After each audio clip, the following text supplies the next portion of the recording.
بسم اللہ الرحمن الرحیم الحمدللہ وکفا وسلام علی عباد الذین اصطفى اما بعد ما زال بصفاته قدیما قبل خلقه اللہ تبارک و تعالی مخلوق کی پیدائش سے پہلے بھی اللہ تبارک و تعالی کے اندر تمام صفات تھیں، ہمیشہ سے ہیں اور ہمیشہ ہی رہیں گی۔ لم یزدد بکونہم شیئا لم یکن قبلہم من صفاتی، مخلوق کی وجہ سے اللہ تبارک و تعالی کی کسی صفت میں کوئی اضافہ یا کسی چیز کا اضافہ بھی نہیں ہوا، یعنی ایسی کسی چیز کا اضافہ بھی نہیں ہوا کہ جو پہلے اللہ تعالیٰ کی صفت میں نہ ہو۔ آ رہی ہے سمجھ میں؟ یعنی مخلوق اللہ تبارک و تعالی کی صفات میں کسی ایسی صفت کا یا کسی صفت کی میں کسی ایسی چیز کا مخلوق کی پیدائش کی وجہ سے اضافہ نہیں ہوا کہ جو اللہ تعالیٰ کے جو صفت اللہ تعالیٰ کے اندر پہلے نہ ہو، ایسا نہیں ہوا۔ وَكَمَا كَانَ بِصِفَاتِهِ أَزَلِيًّا كَذَلِكَ لَا يَزَالُ عَلَيْهَا أَبَدِيًّا، اور جس طرح اللہ تبارک و تعالیٰ اپنی تمام صفات کے ساتھ ازلی ہیں، اسی طرح اللہ تعالیٰ اپنی ان تمام صفات کے ساتھ ابدی بھی ہیں، ازل سے ہیں اور ابد تک ہیں، یعنی ازلی ہیں۔ جس طرح ہمیشہ سے ہیں اللہ تعالیٰ کی صفات، اسی طرح ہمیشہ تک ہیں اللہ تعالیٰ کی صفات، اسی طرح ان صفات کے ساتھ ابدی بھی ہیں۔ ترجمہ دوبارہ سنیے۔ اللہ تبارک و تعالی اپنی تمام صفات کے ساتھ قدیم ہیں، تمام صفات کے ساتھ قدیم ہیں، مخلوق کی پیدائش سے بھی پہلے، قبل خلقی۔ لم یزدد، یعنی مخلوق کے پیدا کرنے اور مخلوق کے بنانے سے اللہ تبارک و تعالی کی صفات میں کسی ایسی صفت کا اضافہ نہیں ہوا جو کہ پہلے اللہ تبارک و تعالی جو پہلے نہ ہو۔ اور جس طرح اللہ تبارک و تعالی اپنی صفات کے ساتھ ازلی ہیں، اسی طرح ان تمام صفات کے ساتھ ابدی بھی ہیں۔ مطلب کیا ہے اس کا؟ اس عقیدے کی عبارت میں امام طحاوی رحمۃ اللہ علیہ نے اس بات کو ثابت کیا ہے کہ اللہ تبارک و تعالی، جو پہلے بھی بیان ہو چکی ہے کئی مرتبہ مختلف انداز سے، کہ اللہ تبارک و تعالی کی صفات، امام طحاوی رحمۃ اللہ علیہ نے اس بات کو ثابت کیا ہے کہ اللہ تبارک و تعالی کی تمام صفات ازلی ہیں اور ابدی ہیں، ازلی اور ابدی ہیں۔ اللہ تبارک و تعالی کی کسی صفت میں ایسا نہیں کہ پہلے نہ ہو بعد میں اضافہ ہوا ہو، یا یہ کہ بعد میں کوئی صفت جو ہے نعوذ باللہ مفقود ہو جائے، ایسا بالکل نہیں، کیونکہ صفت کی ابتدا اور انتہا جو ہوتی ہے، کسی چیز کی ابتدا اور انتہا یہ کس چیز کی علامت ہے؟ یہ حدوث کی علامت ہے۔ کسی چیز کا ابتدا یا انتہا کا ہونا یہ حدوث کی علامت ہے۔ کس کی علامت ہے؟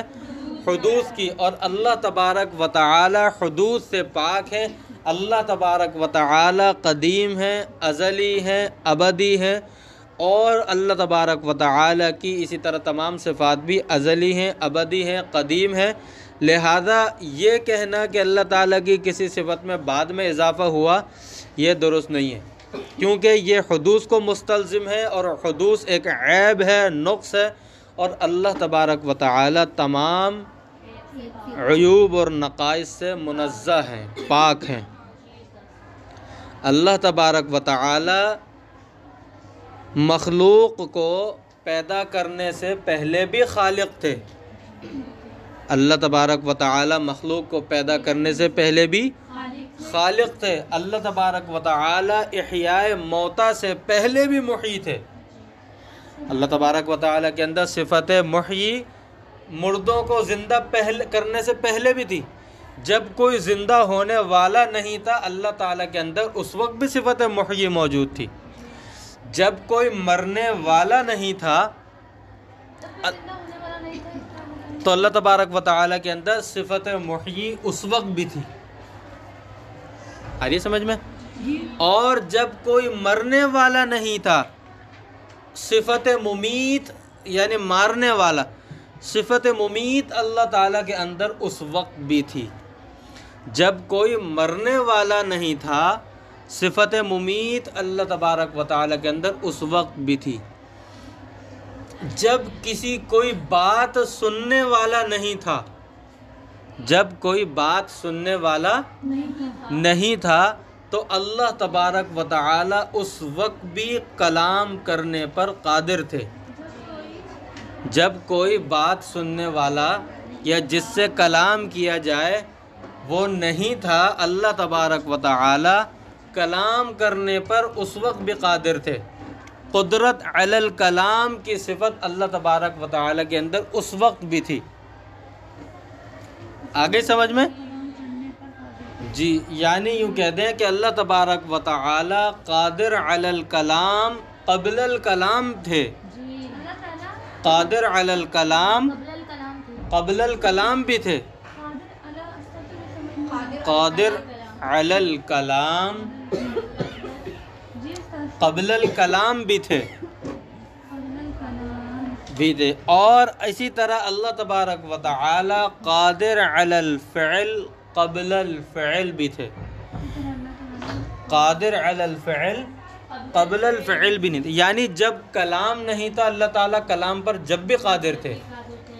بھائی کلام کے ذریعے سے اس صفت کا ظہور ہوگا نا، وجود تو نہیں ہوگا، وجود تو پہلے سے اس کا. اللہ تبارک و تعالی جب کوئی فعل کرنے کے لیے کوئی کام نہیں تھا تو اللہ تبارک و تعالی اس وقت بھی فعل پر قادر تھے. فعل کے ذریعے سے تو اس قدرت فعل کا ظہور ہوتا ہے، وجود تو اس کا پہلے سے تھا. آگے سمجھ میں؟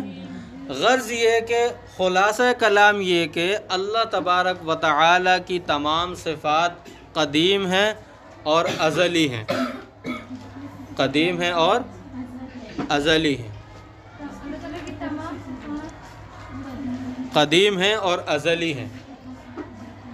اب بعض لوگ یہ کہتے ہیں کہ یہ کیسے ہو سکتا ہے کہ کلام نہیں ہے اس سے پہلے اللہ تعالیٰ قادر علی الکلام ہو؟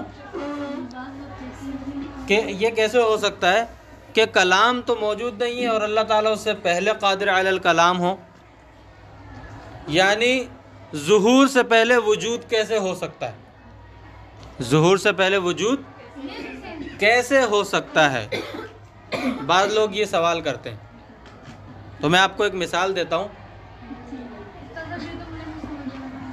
کیا سمجھ میں نہیں آ رہا؟ تو جس طرح پانی گلاس میں ڈالنے والے کو پہلے سے پتہ تھا کہ پانی کا اس کولر میں وجود ہے اور گلاس میں ڈالنے کے بعد اس کا ظہور ہوا ہے، تو وجود پہلے ہوا، ظہور بعد میں ہوا. پتہ چلا کہ وجود اور ظہور کا ایک ساتھ ہونا ضروری نہیں ہے. آگے سمجھ میں؟ اب ایک اور مثال دوں. چاند کا وجود پہلے سے ہے یا نہیں؟ لیکن ظہور اس کا کب ہوتا ہے؟ رات کے وقت. چاند کا وجود پہلے سے ہے، ظہور اس کا غروب آفتاب کے بعد ہوتا ہے. لہذا پتہ چلا کہ اللہ تبارک و تعالی کی صفات کا وجود ہمیشہ سے ہے، پہلے سے ہے. ہاں کلام کے پائے جانے کی یا فعل کے پائے جانے کی صورت میں ان کا ظہور ہوا ہے. تو اللہ تبارک و تعالی کی تمام صفات ازلی ہیں. یہاں پر یہی تو جواب ہے کہ ظہور اب ہوا ہے، وجود پہلے سے ہے. یہ مثالیں جو ہیں یہ مثالیں ہی تو اس کا جواب ہے. جی مثالیں ہی تو اس کا جواب دیے ہم نے. اب امام طحاوی رحمۃ اللہ علیہ الرد علی الباطل کی طرف آئیے، تردید باطلہ کی طرف آئیے. امام طحاوی رحمۃ اللہ علیہ کا مقصد اس عقیدے کو بیان کر کے فرقہ باطلہ معتزلہ اور جہمیہ کی تردید کرنا مقصود ہے. وہ کس طرح؟ کیونکہ معتزلہ اور جہمیہ کا عقیدہ یہ ہے کہ اللہ تبارک و تعالی فعل اور کلام پر پہلے قادر نہیں تھے، بلکہ بعد میں اللہ تبارک و تعالی فعل اور کلام پر قادر ہوئے ہیں۔ یہ معتزلہ اور جہمیہ کا عقیدہ ہے۔ یہ معتزلہ اور جہمیہ کا عقیدہ ہے کہ اللہ تبارک و تعالی پہلے تو فعل اور کلام یعنی مخلوق کو پیدا کرنے سے پہلے فعل اور کلام پر قادر نہیں تھے، بلکہ مخلوق کو پیدا کرنے کے بعد اللہ تبارک و تعالی فعل اور کلام پر قادر ہوئے ہیں۔ یہ معتزلہ اور جہمیہ کا عقیدہ ہے۔ آگے بات سمجھ میں؟ اہل سنت والجماعت کیا کہتے ہیں؟ امام طحاوی رحمۃ اللہ علیہ نے اس کی تردید کی ہے اور اہل سنت والجماعت کا عقیدہ بتا دیا کہ بالکل نہیں، اللہ تبارک و تعالی کی تمام صفات کامل اور اکمل اتم ہیں اور تمام صفات قدیم اور ازلی ہیں۔ اللہ تعالیٰ کی تمام صفات قدیم ہیں، ازلی ہیں، اور اللہ تبارک و تعالی مخلوق کو پیدا کرنے سے پہلے بھی کلام پر اور فعل پر قادر تھے۔ مخلوق کو پیدا کرنے سے پہلے بھی کلام پر اور فعل پر اللہ تبارک و تعالی قادر تھے۔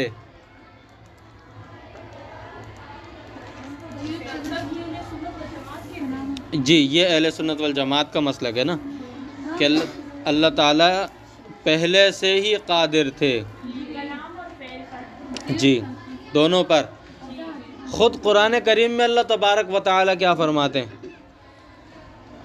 یعنی ہم تو یہ کہتے ہیں نا کہ اللہ تبارک و تعالیٰ کی تمام صفات قدیم ہیں، ازلی اور ابدی ہیں۔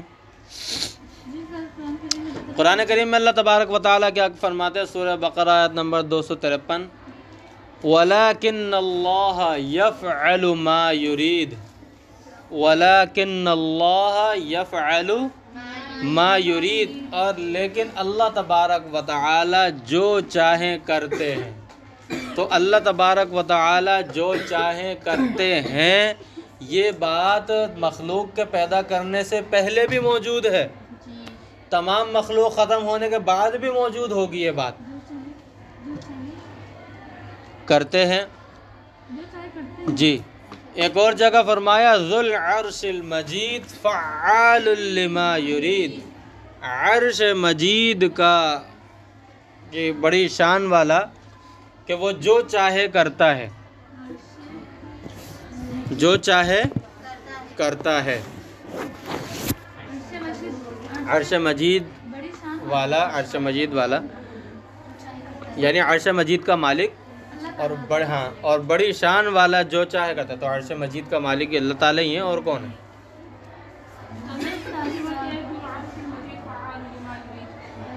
ترجمہ بتاؤں؟ عرش مجید کا مالک بڑی شان والا جو چاہے کرتا ہے۔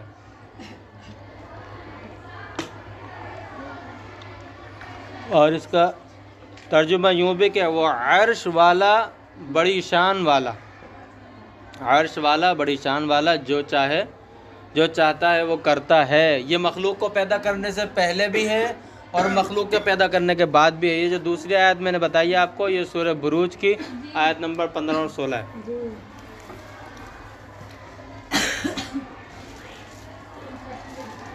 اب آ جائیں ہمارے زمانے کی طرف۔ الرد علی الباطل فی زماننا، فی زماننا فرق باطلہ کی تردید۔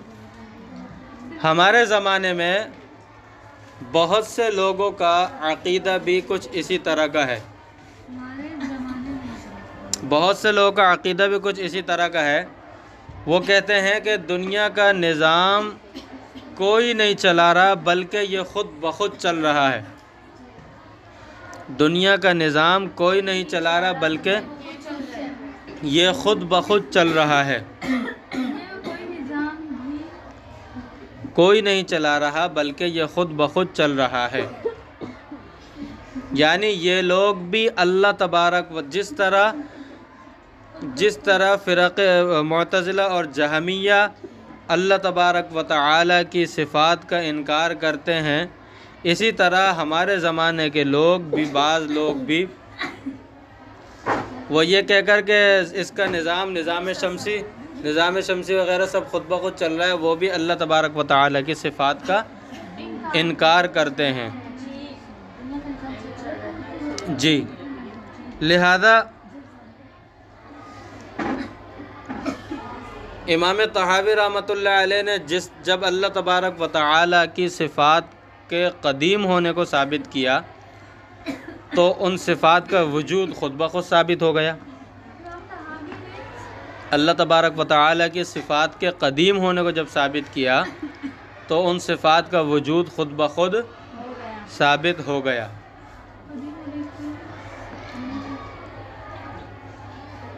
قدیم ہونے کو ثابت کیا تو ان صفات کا وجود خود بخود ثابت ہو گیا۔ اور ہمارے زمانے کے جو لوگ یہ کہتے ہیں کہ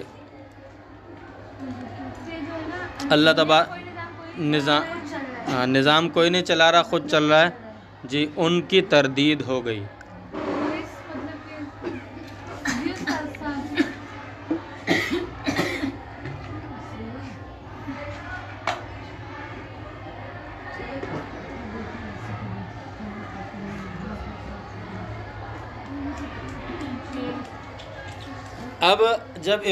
اب آ جائیں تھوڑا مسئلہ تصوف کی طرف، اس کو بھی سمجھیں، اس سے ہمیں اور کیا بات معلوم ہوتی ہے۔ جی، اللہ تبارک و تعالی کی جب صفات قدیم ہیں، کامل اور اکمل ہیں، تو پتہ چلا کہ اس کے اندر حدوث نہیں ہے اور حدوث کی علامتیں بھی نہیں ہیں، حدوث کی علامتیں بھی نہیں ہیں۔ جیسے حدوث کے لیے 3 چیزیں لازم ہیں۔ نہیں، میرے پاس موبائل ہے، میری طرف بھلے نہ کریں۔ حدوث کے لیے 3 چیزیں لازم ہیں، یعنی اس کی ابتدا ہونا، کمی زیادتی یا اتار چڑھاؤ ہونا، کمی زیادتی یا اتار چڑھاؤ ہونا،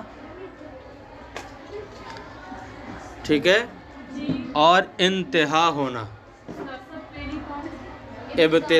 اس کی ابتدا ہونا، کمی زیادتی اور اتار چڑھاؤ ہونا، اور انتہا ہونا۔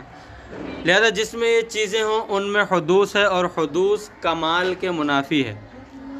جن میں ابتدا، انتہا، کمی زیادتی یا اتار چڑھاؤ ہو وہ حدوث ہے، اور حدوث جو ہے وہ کمال کے منافی ہے۔ جن میں یہ تینوں چیزیں ہوں تو یہ حدوث ہے، اور حدوث کمال کے منافی ہے۔ جی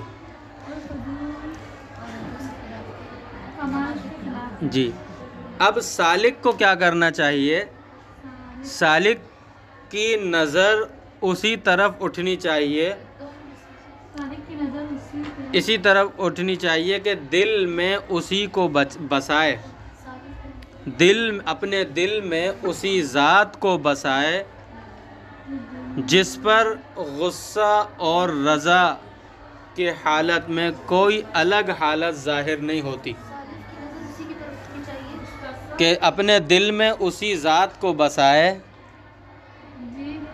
کہ جس پر غصے اور رضامندی کی حالت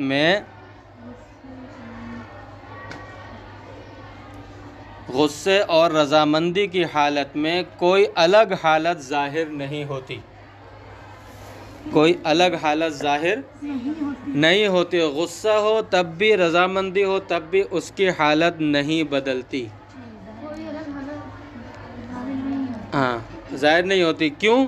کہ وہ ذات ہی کامل اور مکمل ہے، اور اتار چڑھاؤ یا کمی زیادتی ہونا یہ کس کی نشانی ہے؟ حدوث کی نشانی ہے۔ وہ ذات ہی کامل ہے، اکمل ہے، اتم ہے۔